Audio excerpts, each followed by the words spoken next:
Thanks for joining us. The Robbinsdale School District continues to grapple with a budget deficit that needs to be resolved before next school year. The district has a $21 million budget shortfall.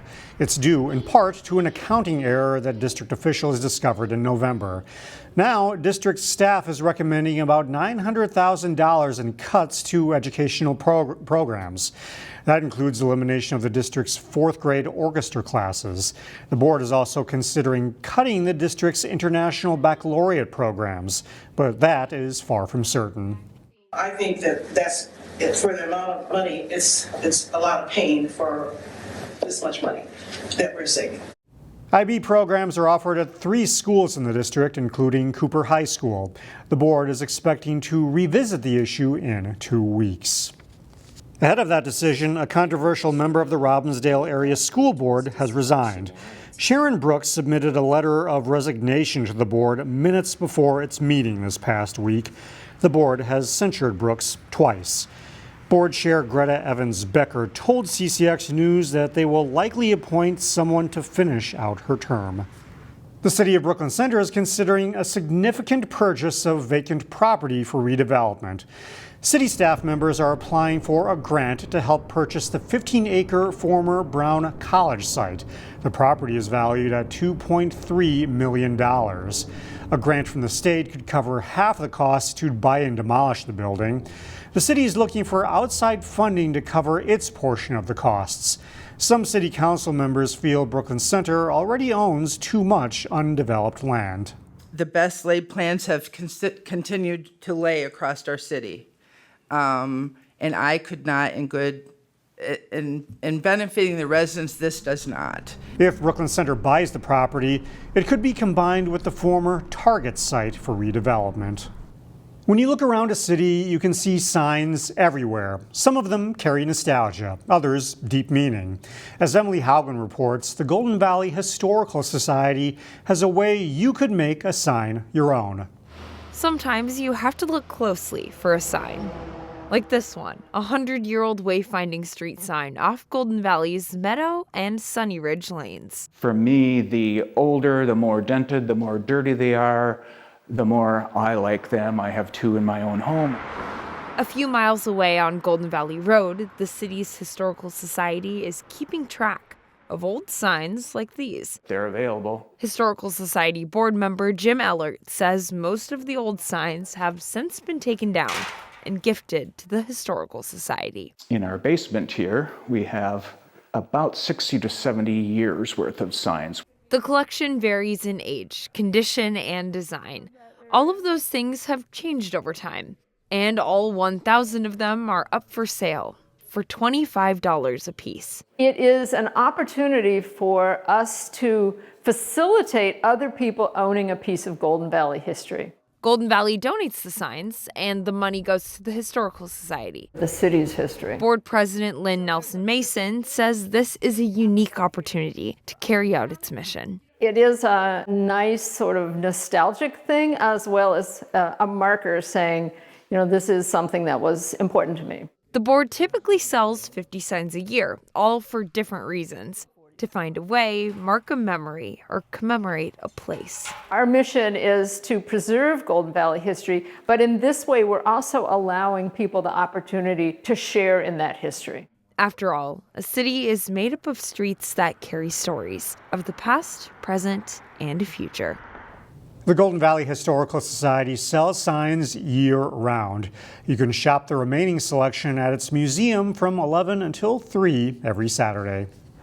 In Osseo, the City Council is debating the future of the city's 2 water towers. The city's historic water tower is in need of about $800,000 in repairs. It's non-functional, but is featured heavily in the town's public image. The South Tower is usable, but is also in need of repairs. The council wants to survey the community to see if residents want to preserve the historic water tower. If restoration moves ahead, the city will look for grant funding to help cover the costs. Brooklyn Park has a new restaurant, a place where you can eat breakfast, enjoy a margarita, and taste food from several different regions of the world. This weekend, we take you inside Reyes Restaurant, Bar and Breakfast. So it is called Reyes Restaurant, Bar, and Breakfast. Reyes Restaurant in Brooklyn Park certainly looks like a Mexican restaurant, but it doesn't quite fall into that category. The previous ownership, it was a Mexican restaurant. Now, Carlos, who was the manager of the previous restaurant, so he took over and changed the entire concept of the restaurant. Ricardo Diaz is serving as a translator to Carlos Mencia, who bought the restaurant and revamped it after El Loro closed in September. New floor, everything basically inside, it is absolutely new. We renew pretty much 100% of the interior. The new restaurant called for a new menu, and yes, you'll certainly find items here with a Central American flair, like tacos and plantains and yuca fries. But from 9 to 1, this is a breakfast spot, with cuisine like pancakes and eggs to get the day started. Absolutely, it was a need in the community in Brooklyn Park area, because there is no other places with for breakfast here. And there's no other place where you'll also find a wide assortment of Italian cuisine. In addition to all the Latin American dishes, you'll find pasta, soup, and breadsticks. So we wanted to give them a variety of options for customers to decide what they feel like. And then coming to one place, they can also feel like, there is rich in culture, rich in food, rich in the options that they can select. Barbacoa, carne. Ultimately, Reyes is a restaurant centered around variety, and the hope is that families will come in to support this family-owned establishment. And they're very friendly, and they can definitely make your day better after you visit a Reyes bar. In addition to dining in, the restaurant also offers pickup and delivery options.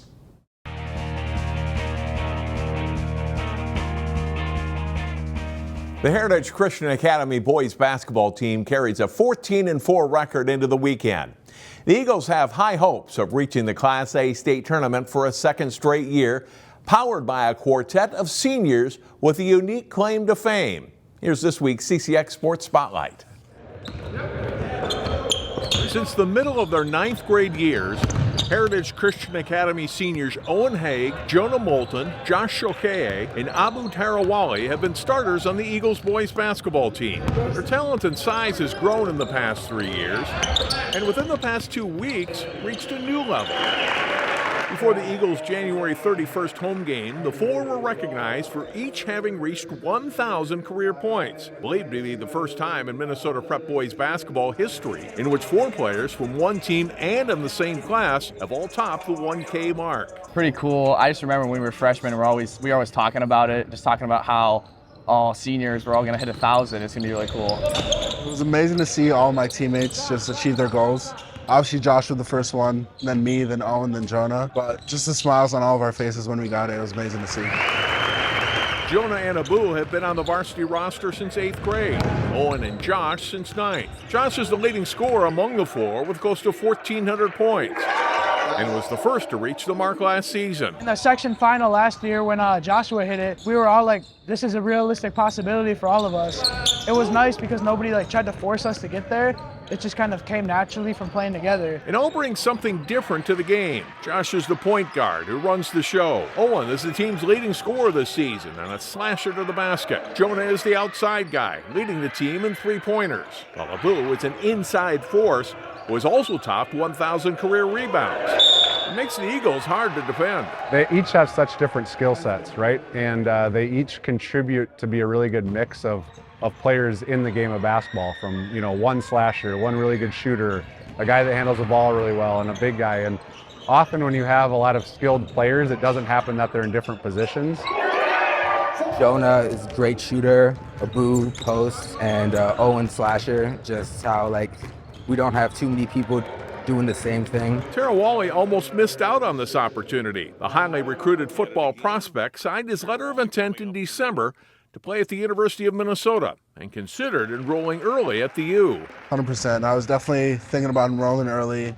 Definitely thinking about not playing basketball in case I get injured. But I think the relationship and everything that basketball has taught me and my teammates and my coaches, I can't just forget that for my senior year. I kind of owe it to them to give everything I have. I wouldn't want it any other way. I'm happy with my decision, and I'm happy that I'm deciding to play basketball. No regrets. Last season, the quartet was part of just the second Heritage boys basketball team to reach the state tournament. That was really cool. I've never been to state in my life before. I think much kids don't. So it's kind of just like a cool feeling, just like the whole school behind you. So that's the goal again this season. Go back to state and leave the program on a high note. The 4 years have gone by pretty quickly for these close friends, which makes it a little sad too. Oh, it's for sure going to be sad, but hopefully we're not leaving on a sad note. We're leaving on a state championship win. That's our goal, and so we need to do everything from now until then to prepare ourselves for that. I don't think any of us have really like processed that it's almost over. By the end, I think we're gonna start thinking about it more, but I think right now we're just trying to like be in the moment, live it out, kind of cherish it. In 2016, the Browerville High School girls basketball team boasted 5 players who were all 1,000-point players, including 3 who finished with over 1,500 career points. You'll be able to watch the Heritage boys basketball team live on CCX on February 24th as we televise their game at Providence Academy. For the CCX Sports Spotlight, I'm John Jacobson. Find more prep sports games and highlights at ccxmedia.org and follow us on social media.